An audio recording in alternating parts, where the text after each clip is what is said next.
Everyone, this is Eric Diaz. Thank you for another week of CIS 103, Introduction to Social Media. As you guys know, I really enjoy trying to get people that are actively doing different things in the different areas of marketing and advertising, especially with social media as a focus. So I think it's good when you hear not just from the book, not just from me, but people that are doing the different areas and have a specific expertise.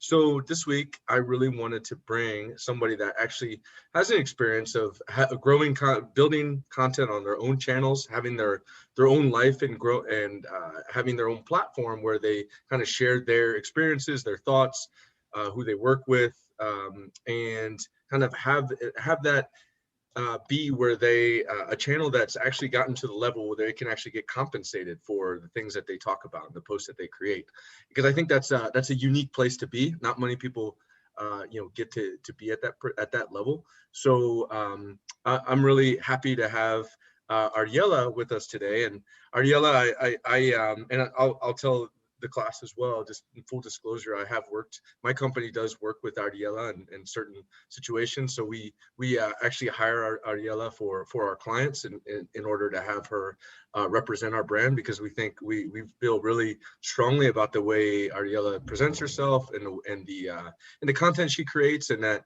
she's going to do a great job for our brand and getting the exposure that they want.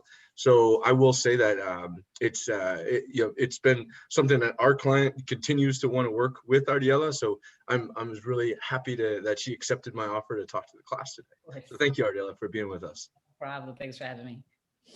All right. So Ariella, I as you know, I shared your bio with the class, and I just a little bit of general information. So I think one of the things I just want to start off with, if is a little bit about like your day to day and what you do. What's your normal lifestyle like? I did share with the class that you are a Zumba instructor living in New Jersey, and actually a number of the class did have questions about that, and just in general, like working out and what's that like. So I will kick it off with one of the student questions, and it's actually Yvette asked this question. She's not on the line today, but she did ask about basically, how do you manage to keep people coming to Zumba class in these days of the pandemic? So if you could just talk a little bit about what you do and maybe what Zumba is like these days. Okay, yeah. So Zumba during the pandemic is not easy because we have, I don't know, I have not gone back to in-person teaching. It's been all on Zoom, all virtual. And in the beginning, I was nervous about teaching because it was new. So, everybody's telling me you should do an online class. And I was apprehensive. And then finally I said yes. And it was amazing in the beginning, like a bunch of participation, but just like anything else, just like a regular class, things dwindle off. What I will say though, is that being consistent with promoting and being on the social media more so, like not so much. I have my own client list also that I email personally, but I try to get other people to come on there's plenty of people from around the world who I have no idea who they are, who somehow seen my videos on some, platform, mostly Instagram. So when I was consistently promoting that's when the numbers did very good. But I have my main problem is consistency, but it is the most important thing, I believe. And I'll say that's an answer to a few of the questions I've read it's consistency. That's what it's Consistency. about. No, that makes sense. What so when the class, so you're from the class, and she's on the line, although she's not able to ask because she's at work. But she asked, her question was about, she says, I have a hard time going to the gym or even just starting to go. What advice would you give, or what do you do to take that first step into getting towards going to the gym? When you're first getting into the gym, my best advice is find a gym buddy, that's one, or hire a trainer, because it just kind of keeps you both are they'll calm your nerves if that's a thing for you, if you're nervous about it. Just having someone there, a trainer will show you exactly what you need to do. You don't even have to think about it, and it's someone to keep you in check. So it's just someone to answer to. That always helps. That makes sense. And then you had a follow-up question. She wanted to know, is there any other classes you give instruction with, or is there any other things that you do similar to Zumba? No, not currently. I am certified to teach what's called Strong by Zumba, and it's basically it's more fitness based, but it's to music, but it's not dancing. Like it's not the same as Zumba at all. They might as well take Zumba out of the name.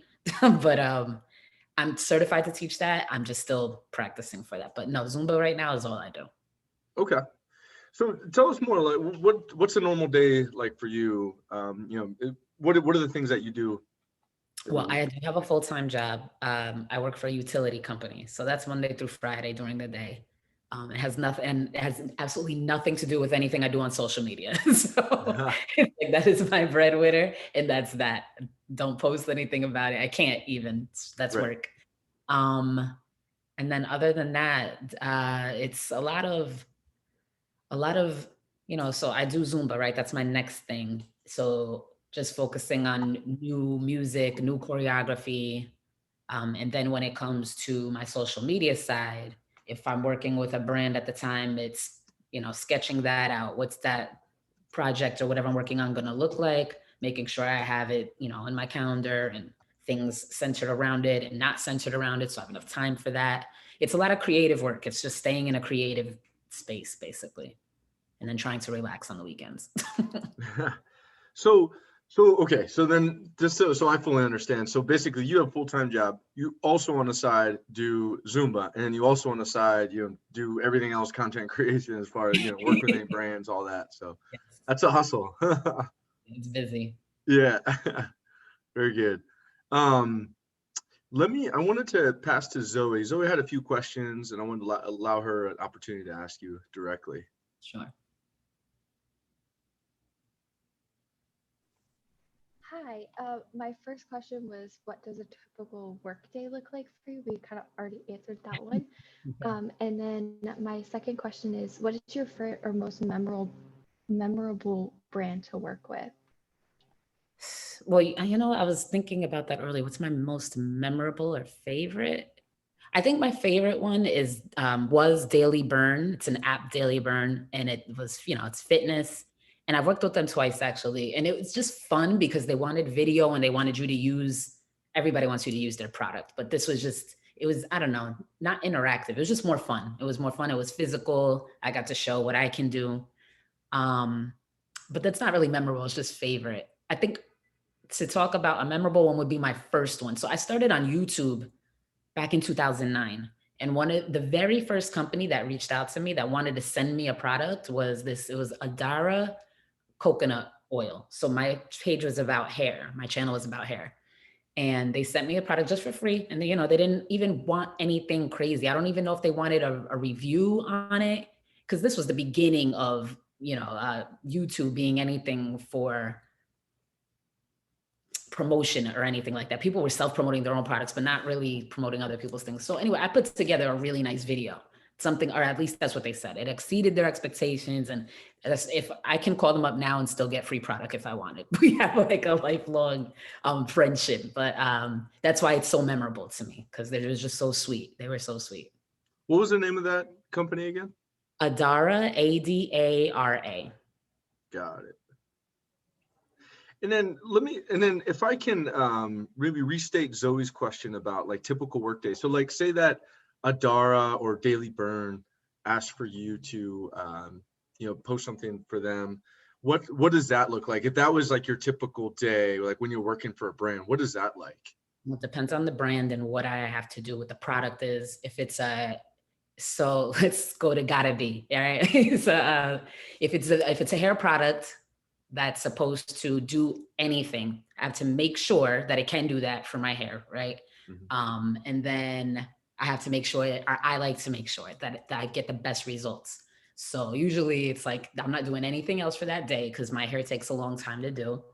Um, and then it's planning it out, like planning everything. If it's just a picture, it's all right. I'm looking at the colors of the product. I try to make sure, and if that, in looking at what the emails says from the company, if they want vibrant colors, if it's a fun picture, if it's supposed to be more of a calm, soothing type of atmosphere. So if it's something that's supposed to be really fun and bold, so I look at their product, I try to coordinate either what I'm wearing or something in my background.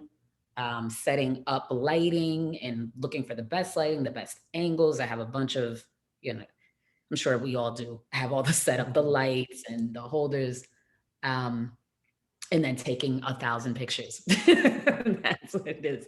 Taking 1,000 pictures so you get the right one. Makes sense. Okay, very good.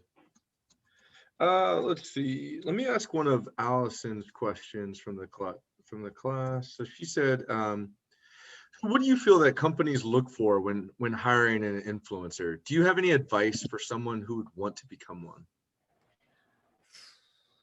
This is a tough question because I see, I have other friends who are trying to become influencers, and I don't even know what that is because I never tried to. It's not fair, I don't know, to ask me because it's been happening for me for such a long time and so much has changed since the beginning of all of this. So what I do see a lot of people do are like try to make themes on their page. Like if it's Instagram, they try to have a cohesive theme, which is pretty. I don't know if that's what brands necessarily look for. I think what companies like are genuineness and a lot of, I think they look for when you have a relationship with your audience, yeah, because it's the whole being able to, the comments, you want people commenting and commenting back. It's like a relationship thing. Because at the end of the day, these brands want to sell. So I think the other part of it is just having clear pictures, something nice to look at. I think that's about it for me. Got it. Okay. No, that's a good point. What is an influencer, right? And then like from your perspective, you're just creating content and brands start working out. It was just, for me, I wasn't trying to do, and now I am obviously, but it's basically just off of my foundation. Like I didn't come into this thinking, I didn't start any of this thinking like, all right, I'm going to make money off of any of this. It just kind of happened. And then I fell into that whole flow. Thank God. Because I think it's hard, and you're coming from nothing and that's your whole objective, but it's possible. It's absolutely possible. I think, and again, consistently posting. You don't want to like stop posting for months and then come back. It doesn't work. I've done it. I've been there. It's the worst thing you can do. Be consistent. And I don't know if this is a thing, but I always try not to be too personal on my business pages. Be personal to an extent, but I don't think every picture should be like you and your friends or stuff like that. I don't know. Informative posts. So anytime I do anything informative, and it could just be me, it could be a picture of me, but if I'm giving quality information in the caption about whatever I'm doing that day, brands always tend to email me after I post something like that for whatever, I guess when you're being informative about something, then you're more apt to sell something. Mm-hmm. Is just so we know as well, are there other channels that we should that I can share with the class besides I shared with them just I think the Instagram page? I have a Facebook business page, but that's not, I would go for the YouTube and that's Ms. Ariella, MSARIELLA 89. Got it. Okay. Yeah, I'll share that with them as well. Very good. Talking about consistency, that made me think of another question. So I understand what you were saying, like maybe you have a break and you're like, okay, I haven't posted in 2 weeks or 3 weeks or whatever it is. And a time goes by and you're like, okay, I got to get back consistent to this. How do you make that switch, or how do you, like, what does consistent mean to you, or how do you go from, not posting to, being consistent again? All right. So can I go to one of your questions? Because it goes into, yeah. Sure. Or maybe it was one of your students, actually. Okay. It was about having a calendar, like a posting calendar. They said that was something that you talked about in class. Oh, yeah. You know what? Andrea, am I stealing your thunder on that one? Hold on. Yeah, sorry, Andrea, let me let you ask your questions, because you're right. Yeah. And I think that is, so Andrea, if you would kind of reiterate like what you were looking to learn. Okay, yeah. So my my question was, so like in class, we are learning more about like having the content calendar and paid promotions and like specifically targeting your like key demographic or key target key target audience. As a content creator, where you specifically are the brand, how do you incorporate like those more like structured strategies into what you do? Gotcha. Yeah. So the content calendar thing works. Definitely helps. So when I get really, so back to answer your question, Eric, when I fall off and come back, that's what it is. It's scheduling out exactly what you're gonna do. So even if you're not posting to promote brands, or anything at the time, if you're just posting just to have something to post, having a calendar really helps. So when I stick to that calendar, everything starts booming really well. And then yes, that's the other part. So having your target audience. So for me, it's mine is pretty easy, right? So everybody on my page, I try to have, oh, I didn't tell you this. All right, so I have 2 separate Instagrams because my main Instagram is kind of mixed all over. It has my natural hair and then it has my fitness also. So I went back and forth for a long time about whether I should make a separate one, and then I finally did. And I have a fitness page, which is just growing slower because it's brand new. So I post still most of the things on my main page, but having that target audience also, just knowing who you're posting for. So if that gets too jumbled up and you don't really know who you're posting for, the algorithm changes all the time. But I think when Instagram knows who you're posting for, then that also helps you get recognized by the right brands and the right people. It's all about staying cohesive. So like I said, I've had a calendar. Definitely keep a calendar if that's what if you have a problem being consistent. And even if you don't, I think the content calendar is a really good idea. It's great. And Andrea, if you want to ask your follow-up question as well. Yeah. So what skills and/or approach elevated your personal brand from just any other Instagram or YouTube channel to the influence that you have now and companies wanting to collaborate with you? So I think, like I said, with the first ever brand that reached out to me was just because I did more than what they asked for or what they expected. Doing that on a normal basis helps. It's hard sometimes. Sometimes you can't like be so creative or it depends on what the brand is. But brands love that when you step outside the box and do something. It's all about creativity. You're marketing for them at this point. So if you can be someone who can market something differently or stand out in some way, then that's usually what keeps them wanting you to come back, and then you develop those relationships with the brand. Very good. Let me review the questions I've got here.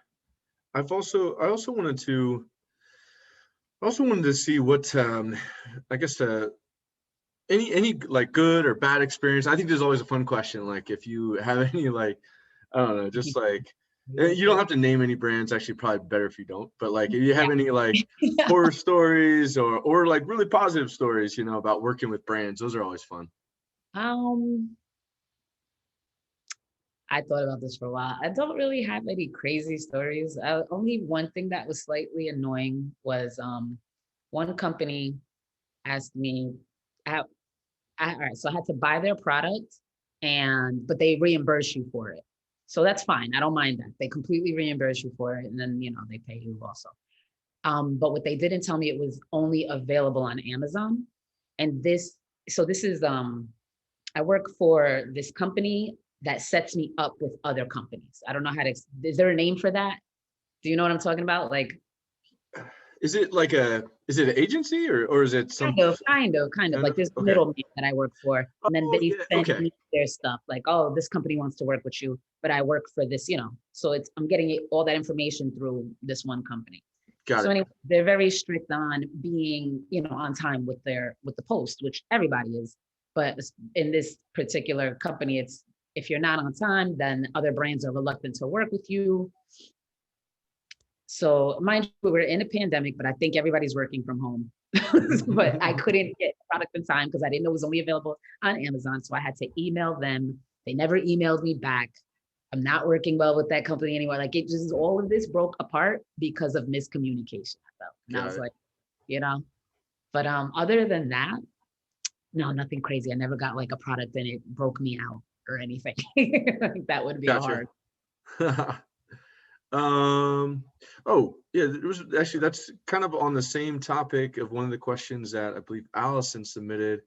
Okay, so she said a lot of the times companies reach out to her personally for a collaboration, but they want her to spend money on their product, which doesn't seem right to her. What should what she said, what should I look for when companies reach out to me for a collaboration? Should they be offering their products to me for free, or should I pay to promote their stuff?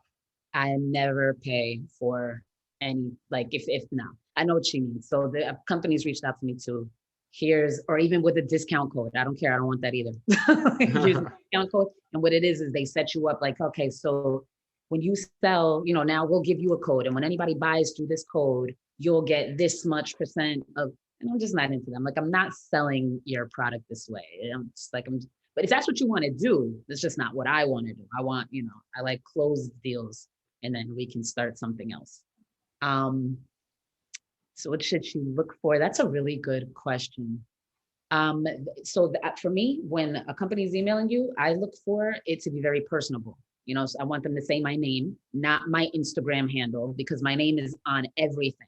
Right. If your name is on everything, then make sure they're saying your name, because there's a bunch of bots and all types of things that are just, they'll get you all caught up, and that's not what it is. So I look for that. I look for when they say, we've loved your post about, so you're working with someone is working behind that computer. It's not, like I said, a robot or something generated. Something very personal message. And then, then they're usually not asking you to buy anything. Look for them giving you contracts to sign are good, because that's all legal, and then it's all taken care of. And that's what that makes sense. So you had a good point there. So like, one of the things that's important to you is, like, does this company, or does this brand actually know who you are? And did they actually look at your content? Is that kind of what you're saying? Yeah, I mean, yep, because there's a bunch, if you are popular, I don't even know how sometimes these brands find you. So I think, though, if the metrics are getting out there and they see your numbers doing well, people will want to send you things that have nothing to do with your brand. So it's like, do you really know me, or are you just looking at numbers? Because you would know that I would never post for that. That doesn't even go. None of my audience would even be interested in what you're offering. So I look for personability. Yep, absolutely. Okay, very good. Interesting question from Yvette. Now, she asked, so she said, as a minority, do you ever feel like you feel any discrimination in your field? I guess, like, working with brands, or in being considered or not being considered for promotions. I can't say that I do, only because the brands that I work with are catered to my ethnicity. So being that when it comes to products, it's a lot of natural hair products. They can't discriminate. It's for me, it's for my people. So it's like, right. So I haven't, it doesn't mean no one else has, but luckily, no, I have not dealt with that. Got it. This one I just came up with. So what would be your dream brand to work for? Oh my God, I've never even thought about that. My dream brand to work. Oh, well, if we're on the fitness side, Nike. I've always said that. Right. And then on like the hair care line, maybe one of the, like, I've been really loyal to Shea Moisture. So I love their curl cream. So like, they reached out to me, or if I reached, I could reach out to them also, but they don't. So there's certain companies that I don't recognize for doing stuff like that. Like, they're just so set in the way that they advertise. They don't really look for, people on social media to do it. But yeah, I guess those two. That inspired another question I had is, do you, or would you, or have you ever reached out directly to a brand to see if they have opportunities that you would be able to qualify for? I haven't, only because I don't know all the time where to place like my price point and everything, which is why I've worked with other companies who do all that for me. And so on YouTube, I used to work with a company who would ask me, so what brands are you interested in working with? And I would tell them, this company. And every now and then they would get that, but I was always uncomfortable. I don't know what to ask for, you know. I've Googled it though, and sometimes that works, I guess. But I just like having a middleman, or I like the offer to be on the table first, and then we go from there. I never know what to ask for, because then it depends on what you're posting for, whether it's a video or a picture, or it's a reel, or if it's something on YouTube, and everything is different, depending on your followers, and because my followers are different all over. And so no, I haven't personally, but I know a bunch of people who have and have started that way. And I think that's a really good way to get started, is reaching out to brands and just asking for, free stuff.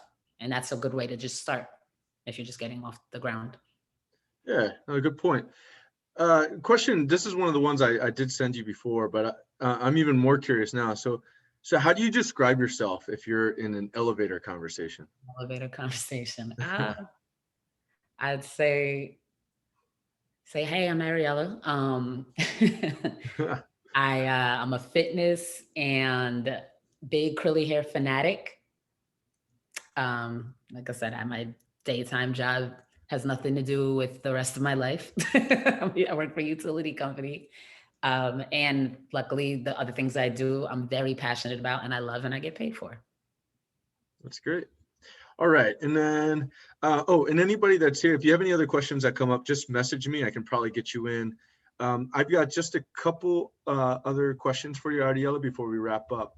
Sure. So another question. So one of the assignments I have the class doing is there, a lot of them have their own businesses they're working on, or they have ambitions of being social media managers, and some of them are, obviously are just taking the class too. But one of the questions that I have, especially for those that are thinking about having their own business or going to work in a company, is like, what are some of the basic elements that you would recommend, as far as what are the basic elements of a good social media profile that they should look to have? Give me an example of one element and then I can answer. Well, yeah, like, what do you think about, if you think about like an Instagram bio, or let's say that maybe YouTube, let's take the two most relevant, pictures, the name, any of those things. Like if somebody just were to glance at it. Gotcha. So, all right, on Instagram, I think your profile picture is very important. I think that should be something clear into your brand. So if you're your brand, it should be a clear picture of you with like a bold background. That's one thing I think is huge. When it comes to your bio, it should be driven to your audience. It should be about you, but it should actually cater to your audience. There should be some kind of call to action, so if you have a link, let them know what that link's for, let them know the next step you want them to do. And then, so the actual content should be engaging. It should be clear. It should be pleasant to look at. On YouTube, I think YouTube is a whole nother ballgame. But if we're talking about the elements of the profile, your banner is one thing that should be, your banner could really honestly be anything except too boring. I don't know. Your banner should be very personal, I think, to you and the brand. And on YouTube, everything should be cohesive, right? So if that's your thing, it's like, there's plenty of things to do, like your theme. So theme colors and all of that. What else? Your titles on everything should be, I don't know, they used to say like your name should be in your title, like on every title at the end. And then again with I don't know if it's as important, but I guess it is when it comes to brands looking at your YouTube profile, your bio should be similar to your Instagram. Got it. Okay. And then I've got a question about metrics. So just curious. So like when you're looking at your YouTube or Instagram analytics, what metrics are most important to you? For me, since I haven't been on YouTube in a long time, we won't go there. My analytics on Instagram, I like to look at the website clicks because that's my business, right? So right now, if my website is my Zumba class, my next Zumba class. So I like to know who's interested in looking at that. Shares and saves I look at, because shares mean more eyes, for the actual post. Accounts reached that were not following me, because I'm all about who's seeing it. I want to get, more eyes on my post, because that generates more followers, and that'll generate, more income somehow down the line in my head. And then the content interaction. So that can go, it's usually just a percentage, and we like it to be up. Got it. Okay, great point. All right, and I did have one other question come in from the class. So Andrea, if you would. Yeah, so my question is, at what point did you kind of make that switch between just posting this fitness thing or this hair related thing because that's what I care about, versus I'm posting it because I want to educate the people that are following me, or I'm promoting a company that has to do with these things? So that's a great question. I think because it switches back too. Sometimes I'm like, listen, this is what I care about. And that keeps it a little personable. And like I said, I don't do that too much, but I think a little bit is important. Like if you're your brand, I think that's important, because people need to know who you are and what you're about. But at the point that I realized that it got more attention when I was catering to my audience, as opposed to like, this is what I love. It's like, if this is what you love and you like to see this, then all right, for example, and it helps because I love this too, but TikTok, right? I hopped on TikTok in the beginning of the year, and I just, like I did, like everyone else did, took all of that content and brought it over to Instagram. So annoying, but it was all dance videos and stuff, and everybody ate it up. They loved it. And I had so much fun doing it. So as I just kept giving them that, and what's interesting though, is when you do that, when you post something else that's gonna do with that, people are like, what is this? So it's a reality, but it's really just your personal choice. So me, I'm like, you're gonna get all of me. I'm gonna give you what you want, but you're gonna get what I want also. But again, that's a personal choice. If you want to stay really on brand and with your brand, if you want to really do that and be consistent with that, you absolutely can do that. I just like to be a little bit more personal. Very good. All right, and then just wrapping up then, Ariella, and just final question for you. So as I mentioned, a lot of entrepreneurs and folks that are going to work as social media managers along the way might work for agencies or maybe work for brands on their own. Just any final tips that you might have as they go into a career in marketing or social media marketing? Any tips that you have for them as they get started? Getting started. Again, consistency in whatever you're doing, just be consistent. So I only say that because on YouTube, I had like 60,000 subscribers. And that's not a lot now, but for what I was doing, it was great. And then I stopped, and now every time I post something, I lose followers, right? So it's all about consistency. Whenever I'm consistent, things do well. Stay true to yourself and your brand. You don't have to sell out or do anything you don't want to do ever. And like I said, watch out for people who are emailing you and asking for information and trying to send you things. And just figure out what you love and just go for that. Just make sure you love it. It'll always, whatever it is that you're doing in this marketing brand, make sure whatever company you're working for, you love. If you're working for yourself, you love what you're doing, because then it's not work. I know that's so cliche, but it's so true. Those are great tips. Those are great final points, and really appreciate the guidance you share with them. Ariella, I really appreciate you taking the time to be with us today. So this content I share obviously with the folks that are on the class, and then the other folks watch it later on. And we generally have a quiz, and everybody gets to learn more of these steps along the way, and it kind of adds on to what the book is telling them. So thank you for being a part of this. Pleasure. Thank you for having me. Thank you so much. All right. Thanks, guys.